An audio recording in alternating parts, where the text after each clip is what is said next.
8 മണിക്കൂർ ഉറങ്ങിയതിനു ശേഷം ക്ലാസ് റൂമിൽ എത്തുമ്പോൾ ഉറക്കം വരുന്നത് എന്തുകൊണ്ടാണെന്ന് നിങ്ങൾ അത്ഭുതപ്പെടാറുണ്ടോ? നിങ്ങൾ കഴിക്കുന്ന ബ്രേക്ക്ഫാസ്റ്റിന്റെ പോരായ്മയാവാം കാരണം. ചില കൗമാരക്കാരായ കുട്ടികൾ ബ്രേക്ക്ഫാസ്റ്റ് നിരന്തരമായി സ്കിപ്പ് ചെയ്യുന്നവരാണ്. നമ്മുടെ ഭക്ഷണത്തിൽ നിന്നും ലഭിക്കുന്ന ഗ്ലൂക്കോസ് ആണ് ബ്രെയിനിനെ ഉണർവ് നൽകുന്ന ഇന്ധനമായി വർത്തിക്കുന്നത്.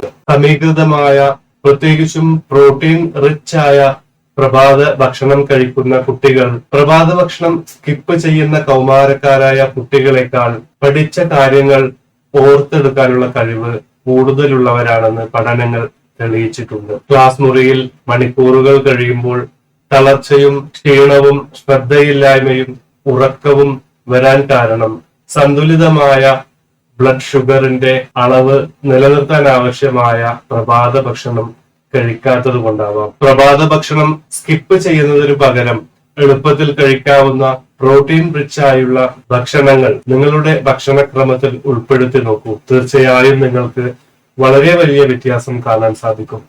നിങ്ങൾ പ്രഭാത ഭക്ഷണം സ്കിപ്പ് ചെയ്യുന്നവരാണോ? സ്കിപ്പ് എന്ന് കമന്റ് ചെയ്യൂ. എനിക്കറിയാൻ ആഗ്രഹമുണ്ട്. നിങ്ങൾ ബ്രേക്ക്ഫാസ്റ്റ് ശ്രദ്ധിക്കുന്നവരാണോ? ഹാവ് ബ്രേക്ക്ഫാസ്റ്റ് എന്ന് കമന്റ് ചെയ്യൂ. Thank you.